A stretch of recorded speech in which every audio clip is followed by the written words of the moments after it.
हाय दोस्तों, स्वागत है आप सभी लोगों का आपके अपने YouTube channel GK with Sunil Singh में। दोस्तों, काफ़ी दिन के बाद ये वीडियो डल रहा है तो उसके लिए थोड़ा सा मुझे खेद है, लेकिन हम अब लगातार करने की कोशिश करेंगे। और चूँकि अब हमारा जो विषय है वो है जीके या फिर जनरल नॉलेज या फिर जीएस जिसको हम बोलते हैं। देखिए दोस्तों, काफ़ी ब्रॉड विषय है, लेकिन हमको उसको कैसे तैयार करना आजकल बहुत ज़्यादा चैलेंजिंग बन गया है बच्चों को। चाहे वो वनडे कंपटीशन एग्ज़ाम हो, चाहे वो कोई सिविल सर्विसेज की बात हो, तो सभी के अंदर थोड़ा सा टफ विषय हो जाता है जीके। अगर हम इसको छोटे छोटे स्टेप में बांट लेंगे और उसके बाद हम बड़ी तैयारी करेंगे तो ज़्यादा ठीक होगा। तो उसी क्रम में दोस्तों आज हम शुरुआत कर रहे हैं कुछ छोटे छोटे पॉइंट्स की। उन छोटे छोटे पॉइंट्स पे जब हमारी पकड़ बन जाएगी तो हम फिर किसी चीज़ को निरंतर कर सकते हैं या फिर उस विषय को बहुत ज़्यादा ब्रॉड कर सकते हैं। ठीक है दोस्तों, उसी क्रम में हम शुरू कर रहे हैं। एक्चुअल में जब भारत पे ब्रिटिश शासन चल रहा था तो ब्रिटिश कंपनी जब यहाँ रूल कर रही थी तो उसके विकास क्रम में आई थिंक जो भी वो रेगुलेशंस ला रहे थे जो आगे जा कर के भारत के कॉन्स्टिट्यूशन का भी एक बहुत बड़ा हिस्सा बने, तो उनसे क्वेश्चंस बहुत ज़्यादा आते हैं जिनको आप अमूमन भाषाओं में कहते हैं कि चार्टर अधिनियम या फिर भारत शासित अधिनियम। जैसे एग्जाम्पल मैं कहता हूँ जैसे कि 1935 का भारत का अधिनियम है या फिर भारत शासित अधिनियम है। तो इस तरीके के अधिनियम को पॉइंट टू पॉइंट समझने की बात करेंगे और उनको फिर बाद में अपने विषय से जोड़ देंगे। ठीक है दोस्तों, तो शुरुआत करते हैं। देखिए, जब यहाँ पर British company east India company ruling में थी तो जो वहाँ की संसद है ब्रिटेन की, उसने जो सबसे पहला प्रभावी कदम उसके नियंत्रण पर उठाया उसको कहा जाता है रेगुलेटिंग एक्ट 1773। ये शुरुआत होती है काफ़ी पहले से, लेकिन हम 1773 से रेगुलर करेंगे। जो 1773 के बाद जितने भी एक्ट या फिर चार्टर एक्ट आए हैं उनको थोड़ा सा डिटेल करेंगे। ठीक है दोस्तों, पहले क्रम में हम जान लेते हैं कि वो कौन कौन से एक्ट आए हैं। ठीक है, तो सबसे पहला है आपका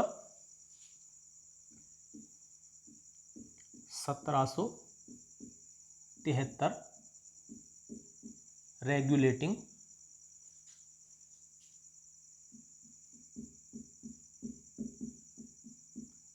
एक्ट। ठीक है, उसके बाद दूसरा है 1781 एक्ट ऑफ सेटलमेंट। ठीक है, उसके बाद बात करेंगे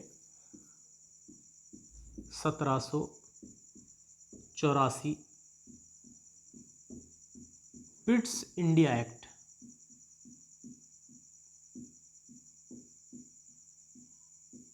ठीक है, उसके बाद बात करेंगे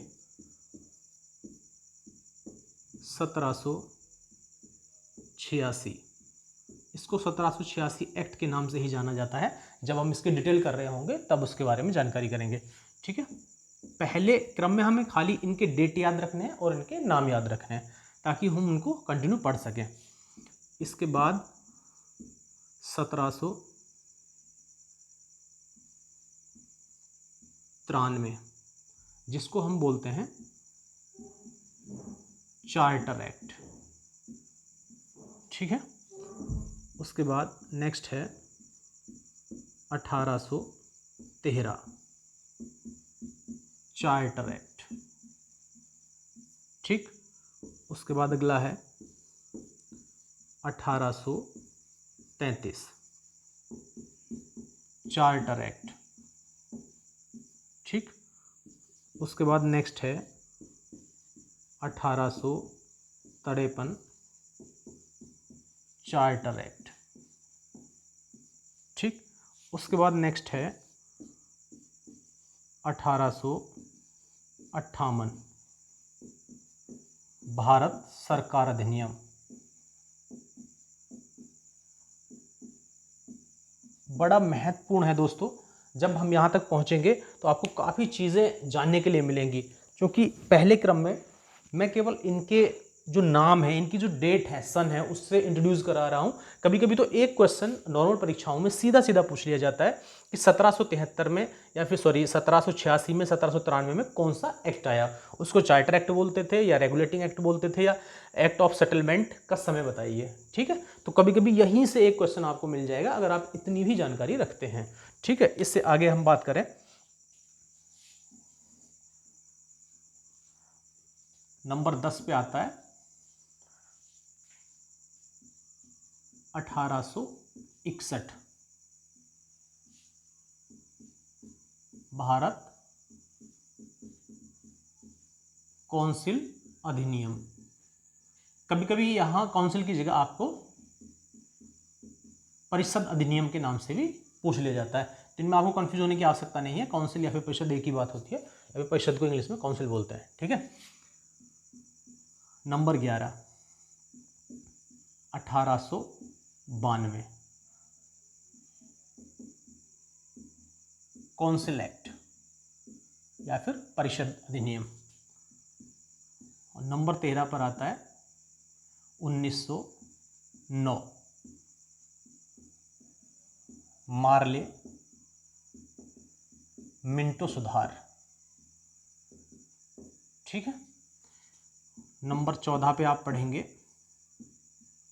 1919, जिसको बोलते हैं भारत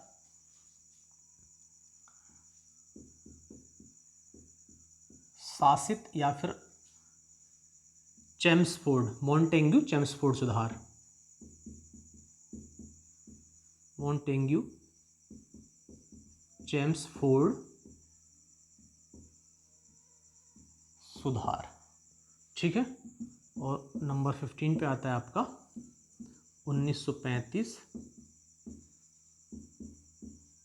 भारत शासित अधिनियम। ठीक। ये मैं महत्वपूर्ण आपको लिखा रहा हूँ, उसके बीच में और भी एक्ट हैं। जैसे मुझे एक एक्ट और ज़्यादा जो लग रहा है कि चीज़ें जो बीच में छूट जाती हैं, आई थिंक इतना भी अगर हम कवर करके चलेंगे तो हमारी कोई भी वनडे एग्जाम से लेकर के आपका जो यूपी पीसीएस प्रीलिम्स इन सब के लिए है वो कवर हो सकता है। ठीक है। पहली नज़र में अगर हम इनको इनके डेट वाइज कब किसकी तिथि है, कब कौन सा एक्ट आया है, इतना भी याद रखते हैं तो एक नंबर बनने के चांसेस हो जाते हैं। ठीक है। चाहे तो आप इसका एक स्क्रीनशॉट ले सकते हैं, उसके बाद हम 1 बाय 1 वीडियो के माध्यम से इनको सीखेंगे। और चूंकि आज के ही वीडियो में हम टॉपिक रखेंगे रेगुलेटिंग एक्ट का, ठीक है, उसके बाद लगातार वीडियोज इन सभी एक्ट्स पे होंगी, चाहे वो 81 का हो, 84, 86, 93, जितने भी एक्ट हैं 1935 तक आते आते हम सब पे 1 बाय 1 डिटेल करेंगे। चाहे तो आप एक बार इसका स्क्रीनशॉट ले सकते हैं।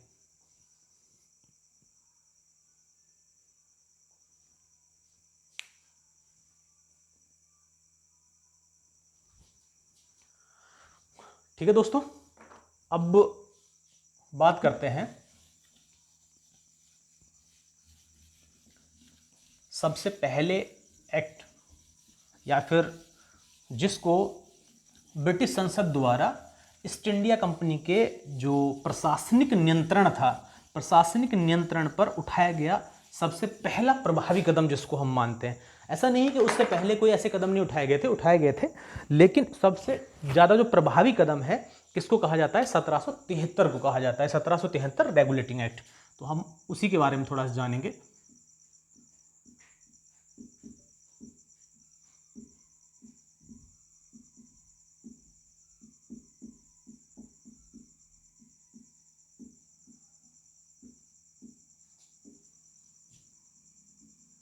ठीक है। 1773 रेगुलेटिंग एक्ट। दोस्तों इससे पहले इसके बारे में फैक्ट जाने, इसके बारे में थोड़ा सा इतिहास जरूर जानते हैं। देखिए, सुधारों के क्रम में जब ब्रिटिश ईस्ट इंडिया कंपनी यहाँ पर रूलिंग में थी, तो कंपनी अपने क्षेत्रीय विस्तार और युद्धों में इतनी व्यस्त हो गई कि उसकी आर्थिक स्थिति खराब हो गई, इवन वो दिवालिया होने की स्थिति में भी आ गई। इन सब प्रकरण को या फिर और बहुत सारी चीज़ें थी छोटी छोटी उसमें सम्मिलित, उन सबको देखते हुए ब्रिटिश जो संसद थी उसने ये सोचा कि हम कंपनी के बारे में क्यों ना थोड़ा डिटेल करें, थोड़ा सा जानकारी करें। और इसी के चलते उसने एक निर्णय लिया। कब? 26 जनवरी 1772 को, 26 जनवरी 1772 को उसने 2 कमेटियों का गठन किया, जिसको बोलते हैं प्रवर समिति और दूसरी गुप्त समिति। ठीक है, और इनको जुम्मा दिया कि ये भारत में जाकर कंपनी के बारे में जानकारी करें। जो भी स्थिति कंपनी की एक्चुअल स्थिति चल रही है भारत में, वो प्रशासनिक हो चाहे व्यावसायिक हो, वो सारा डिटेल करें। ठीक है दोस्तों, इसी क्रम में क्या हुआ कि इन समितियों ने, स्पेशली गुप्त समिति ने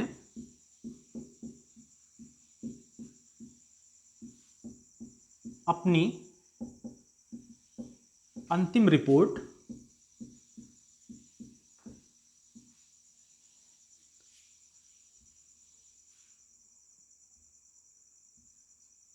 3 मई 1773 को सौंपी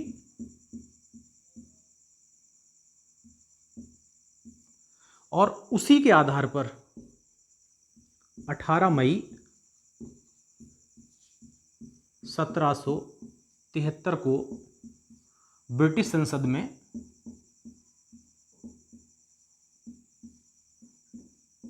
लॉर्ड नॉर्थब्रुक द्वारा एक विधेयक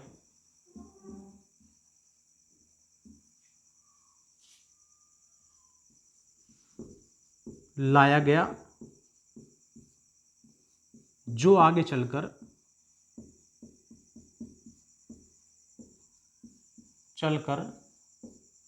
रेगुलेटिंग एक्ट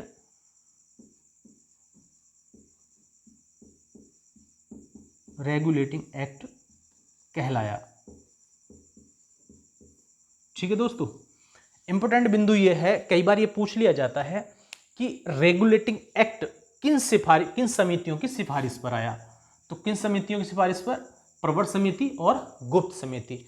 इस समिति को यह जिम्मेदारी दी गई थी कि जो कंपनी जिस तरह का बिहेवियर भारत में कर रही है, भारत में शासन कर रही है, उसके चाहे वो एडमिनिस्ट्रेशन हो, चाहे वो उसका इनकम, सोर्स ऑफ इनकम हो, जो भी उसका वित्तीय विभाग है या फिर उसका एडमिनिस्ट्रेशन है, उसके बारे में एक गुप्त जानकारी दे, रिपोर्ट दे कि वहाँ चल क्या रहा है। ठीक है, तो उन सब की रिपोर्ट इस समिति ने सौंपी और इसी के कब सौंपी? 3 मई 1773 को, और उसी के आधार पर 18 मई 1773 को लॉर्ड नॉर्थब्रुक द्वारा एक विधेयक पारित किया, मतलब लाया गया संसद में, और वही विधेयक आगे पारित होने के बाद कहलाया रेगुलेटिंग एक्ट। तो दोस्तों ये इतिहास हुआ रेगुलेटिंग एक्ट के अमल में आने का। ठीक है, लेकिन रेगुलेटिंग एक्ट के में जो चीज़ें यहाँ पर अप्लाइड की गई वो क्या क्या थी, ये भी बहुत ज़्यादा जरूरी है आपको जानना। आप चाहें तो इसका स्क्रीनशॉट ले सकते हैं।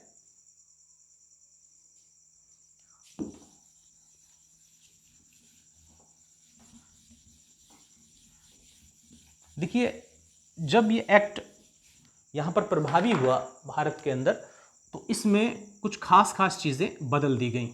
I mean, इस एक्ट के बाद ही भारत में उनका प्रभाव बदल गया। जैसे कि इस एक्ट के तहत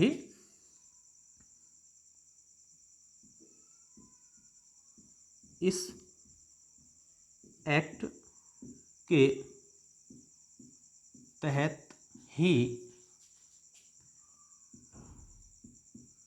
भारत में अंग्रेजी प्रेसिडेंसी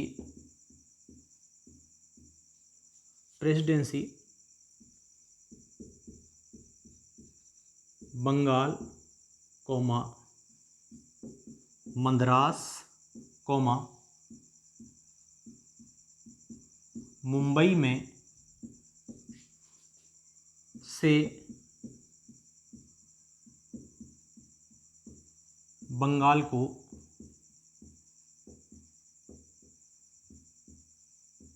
प्राथमिकता दी गई।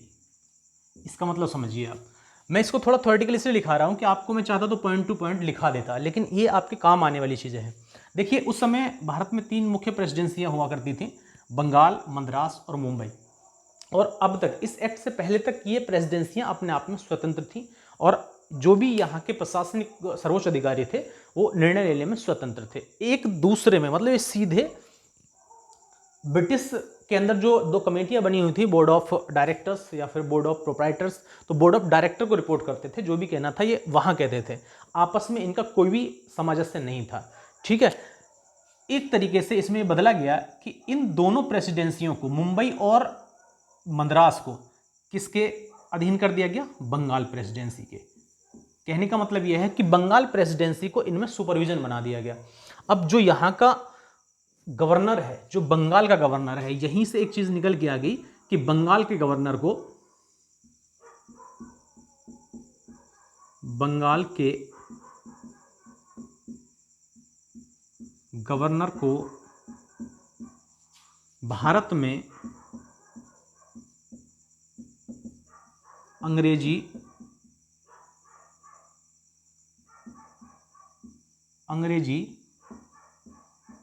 सत्ता का गवर्नर जनरल कहा जाने लगा। ठीक है, इसका मतलब आप समझ गए।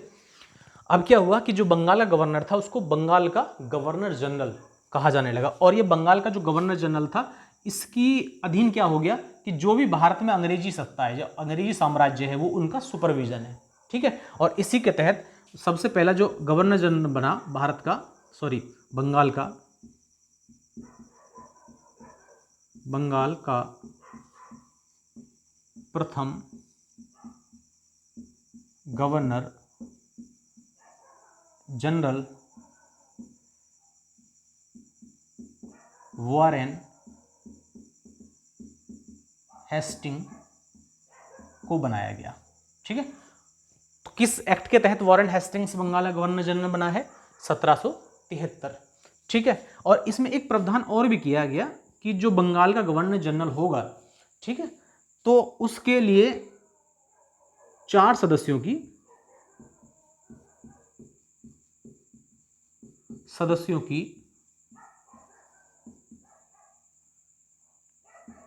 कार्यकारिणी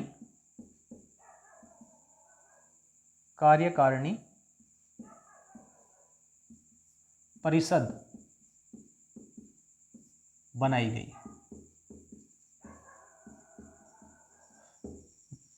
कार्यकारिणी परिषद बनाई गई और यह बाध्य कर दिया गया कि अब जो भी भारत के बारे में, जो भारत में अंग्रेजी शासन है उसके बारे में जो निर्णय लेंगे वो इन 4 सदस्यों के मतलब बहुमत के अनुसार होगा। 4 सदस्य ये प्लस एक गवर्नर जनरल जो है, ये मिल करके इसका निर्णय लेंगे। ठीक है, अगर इसमें बात करें ये सदस्य कौन कौन थे तो आप ये भी लिख सकते हैं।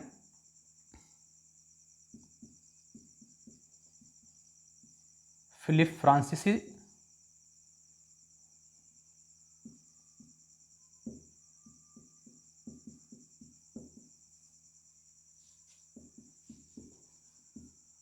वारेल,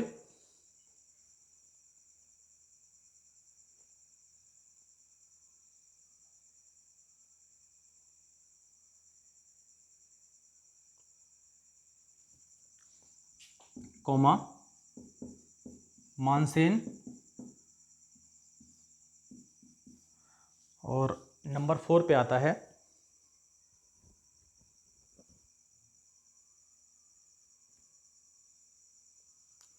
क्वालरिंग।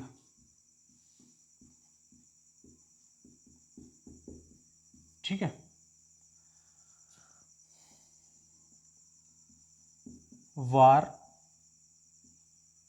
वारवले इसका जो नाम है, वारवले। ठीक है, इसमें कहा जाता है कि जो फिलिप फ्रांसिस था ये विरोधी था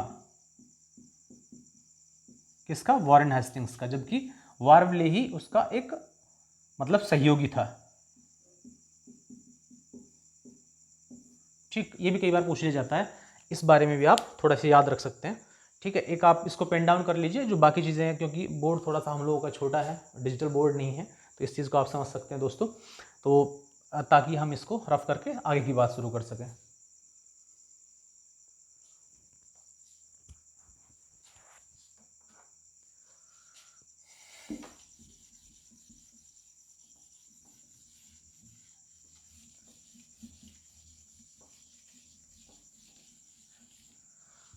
देखिए, आपको पता चल गया कि इस एक्ट के तहत ही भारत में पहला, बंगाल का पहला गवर्नर जनरल बना।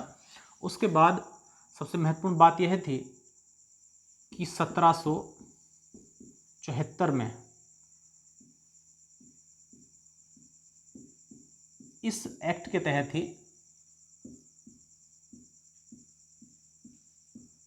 ही पहला सर्वोच्च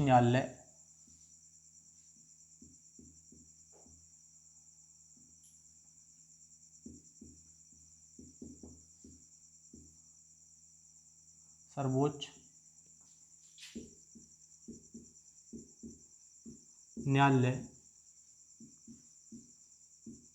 कलकत्ता में स्थापित किया गया। ठीक है, और आप जानते हैं कि जो इसके मुख्य न्यायाधीश थे लॉर्ड इम्पे। ठीक है, लेकिन इसके 3 अन्य न्यायाधीश भी थे।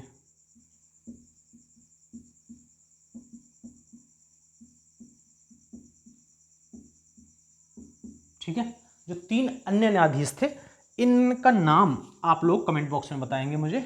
ठीक है, ताकि आप लोग भी इस टॉपिक से जुड़ सकें। मैं नहीं बताऊंगा, नेक्स्ट वीडियो में इसका जानकारी आपको दूंगा। और जो लोग भी इसमें इंटरेस्टेड रखते हैं या फिर मेरी वीडियो में थोड़ा भी इंटरेस्टेड रखते हैं, अच्छी लगती है, तो कमेंट जरूर करें।